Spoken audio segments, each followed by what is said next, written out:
Dixo On Chain presenta Aquí se aprende liderazgo, con Gustavo Rojas Ayala. Te da ideas y herramientas para liderar mejor en contextos de presión, cambio e incertidumbre. Te habla con honestidad sobre dilemas, decisiones difíciles, conflictos y crisis que enfrentan líderes reales. Fortalece tu capacidad de liderar con más claridad y conciencia en tu propio contexto. Cada episodio, una conversación honesta con pies firmes. Aquí se aprende liderazgo. Hola, soy Gus y te doy la bienvenida a un nuevo episodio del podcast de Aquí se aprende liderazgo. En esta ocasión vamos a hablar de un tema que más de alguna vez me ha sacado canas verdes. Se trata de una expresión muy común y muy normalizada, usada para referirse a algunas de las habilidades más importantes del liderazgo. ¿Adivinas de qué estoy hablando? Exactamente. Se trata de las benditas habilidades blandas. Déjame te explico qué es lo que me molesta. Para ponerlo de forma sencilla y fácil de entender, lo voy a explicar así. Yo, Gustavo Rojas Ayala, creo que llamarle habilidad blanda a muchas de las capacidades más importantes para ejercer el liderazgo es tan mala idea como adoptar un jaguar como mascota. Si has escuchado los episodios anteriores, ya sabes que pasé 15 años de mi vida trabajando en educación. Lo que aprendí en esos años creo que va más allá de lo que pude haber aprendido en cualquier instancia de capacitación tradicional. Fueron años de inmersión total en torno a tareas complejas, difíciles de lograr, como por ejemplo, persuadir a dueños de empresas para donar millones de dólares para impactar las vidas de estudiantes en zonas marginadas. Negociar con ministros de educación, dominados por sindicatos, sin estropear la posibilidad de trabajar juntos. Enfrentar crisis de reputación, como portavoz de una institución de sociedad civil poco conocida frente a los medios de comunicación. O acompañar a una persona del equipo en medio de una complicada crisis de salud mental durante 2 días y noches enteras. Todas estas cosas fueron posibles gracias a las dichosas habilidades blandas. Persuasión, negociación, comunicación y empatía. 4 cosas blandas que cuando eres líder es realmente duro no saber hacer bien. Como ya te he dicho, el lugar secundario que se les da a estas capacidades no solo me saca de quicio, también me parece una visión tremendamente limitada, sobre todo en estos tiempos de aceleración tecnológica, de incertidumbres y cambios profundos que sabemos están ocurriendo. Yo, de hecho, pienso que no hay nada más duro que equivocarse en lo blando. Déjame contarte por qué a través de una experiencia con uno de mis clientes. Hace poco trabajé con un líder al que vamos a llamar Marcos. Marcos es dueño de una agencia de marketing digital en el norte de México. Más de 20 personas en el equipo, facturación saludable y clientes importantes. Marcos es un estratega, muy bueno para entender las lógicas políticas y simbólicas detrás de cada negociación. Sus clientes lo valoran por su alto sentido estratégico y también por su capacidad de resolver los problemas y necesidades que le plantean. En los programas 1 a 1 que ofrece Aquí se aprende liderazgo, un momento muy importante es cuando los participantes conocen sus inclinaciones en las 4 dimensiones del modelo liderazgo con pies firmes. En la dimensión I de influencia, Marcos salió en el percentil 90, es decir, dentro del 10% más alto entre los líderes y managers que han tomado el mismo test. ¿Y sabes ¿cuál fue la dimensión con la inclinación menos fuerte? P de personas. Percentil 20. Durante nuestro tiempo trabajando juntos, el principal foco estuvo puesto en un agresivo plan de crecimiento comercial. La empresa quería crecer 5 veces su facturación en 4 años. Todo ello manteniendo los costos actuales, apalancándose en herramientas de inteligencia artificial. El plan era muy completo. La empresa había trabajado durante varios años con un portafolio de clientes que ya conocía muy bien. Esto les permitía dividir estratégicamente a sus clientes según diferencias en sus culturas organizacionales, según la complejidad de los proyectos y otras variables que muchas empresas no alcanzan a tomar en consideración. El go-to-market se veía perfecto. Las alianzas tecnológicas estaban bien avanzadas y el plan de implementación nítidamente definido. Pero cuando le pregunté a Marcos por la reacción de las personas de la empresa a ese plan, me miró con el ceño fruncido. Y ahí fue donde empezamos a trabajar. Marcos tenía entre sus manos un plan estratégico muy bien definido, diseñado gracias al esfuerzo suyo y de su equipo de liderazgo. Pero la realidad es que ese plan no existía más allá de las 4 paredes de la sala de juntas. El equipo no lo conocía. En un momento de la sesión, tuve que ponerlo evidente sobre la mesa.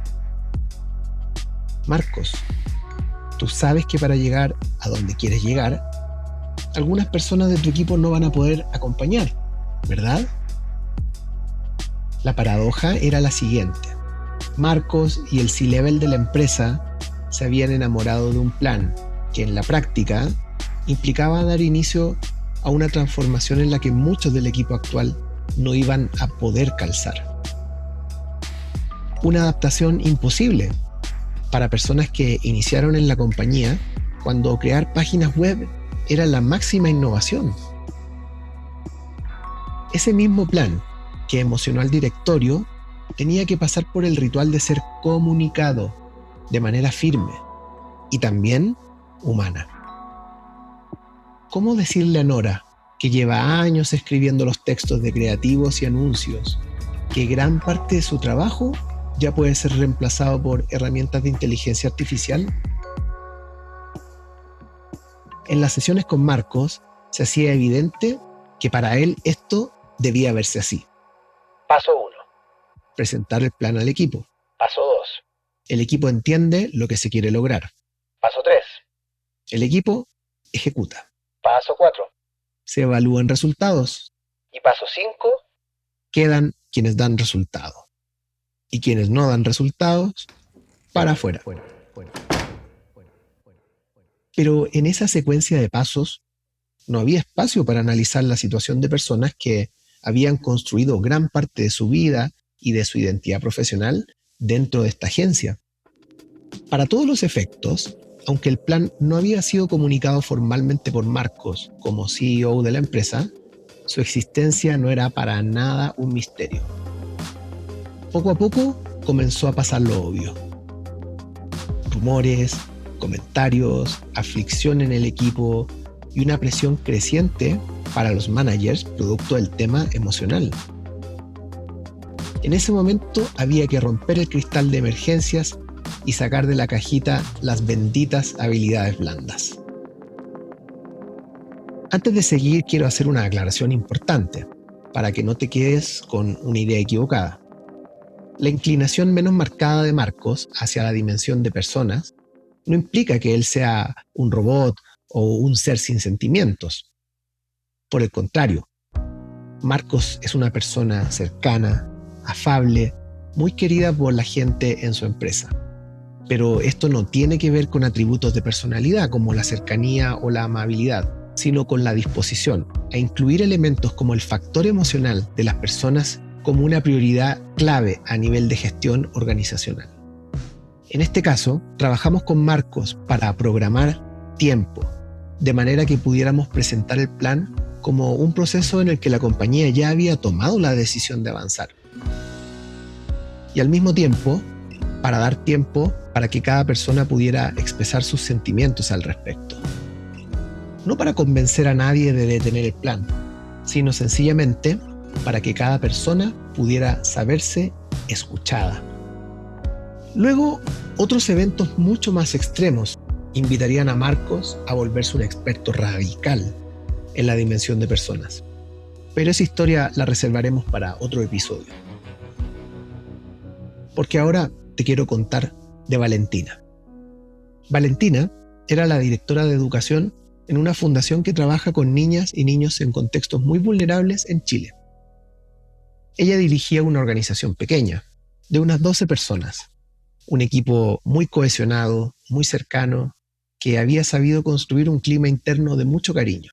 Y en ese contexto, a Valentina le tocó llevar a cabo la primera desvinculación de su carrera como líder.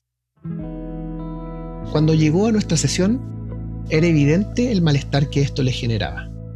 No tanto por la decisión en sí, porque los datos de un desempeño inconstante y errores en proyectos clave le hacían sentir que la decisión era correcta. Lo que le daba nervios era otra cosa.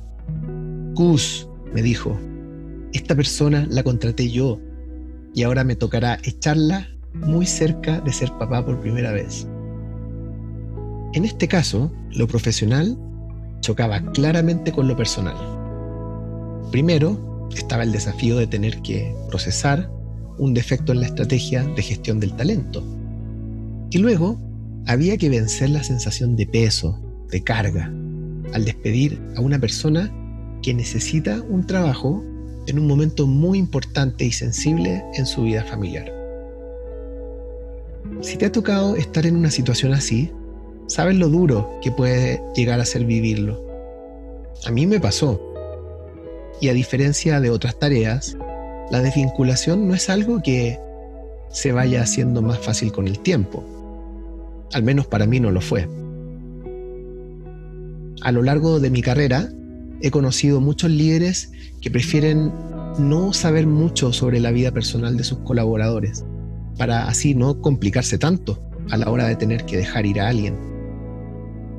Pero tú ya sabes que cuando se trata de aprender a liderar con pies firmes, lo humano es muy importante.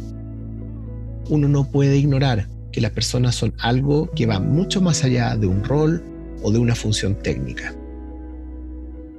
Por lo tanto, junto con Valentina, desarrollamos un protocolo para distinguir entre ella como persona y ella como directora ejecutiva. En este caso, no era Valentina la mamá, la hija, la hermana, la que estaba desvinculando, sino la responsable de velar por la adecuada conducción de la organización. Esta no era una desvinculación movida por afectos, ni tampoco por juicios personales, sino por datos concretos de un rendimiento profesional que no se alineaba a las necesidades de la organización. Una desvinculación puede llegar a ser desastrosa si se improvisa. Por lo mismo, es algo que requiere planificación y preparación. En este caso, monitoreamos qué efectos podría tener esta salida en las personas que permanecían en la institución. Asignamos un rol para que una persona de alto seniority estuviese presente acompañando a Valentina para darle más seguridad y también para tener un rol de mediación en caso de ser requerido. Y también se diseñó un plan de salida que cumpliera con todas las obligaciones legales y que también incluyera apoyos para facilitar la transición de esta persona a su siguiente experiencia profesional. Ninguna de estas cosas es algo que se puede improvisar. Resolver bien algo así es gestión, es liderazgo. Por eso me molesta tanto la expresión. Pero hay otra cosa que me molesta. En tiempos donde la inteligencia artificial está acelerando todo lo técnico, donde muchos procesos de producción de código, de análisis de datos, de creación de contenido, están requiriendo cada vez menos de la participación de humanos, la mejor oportunidad para volverte irreemplazable está en tu capacidad de liderar a otras personas. Personas. Así, en mayúsculas.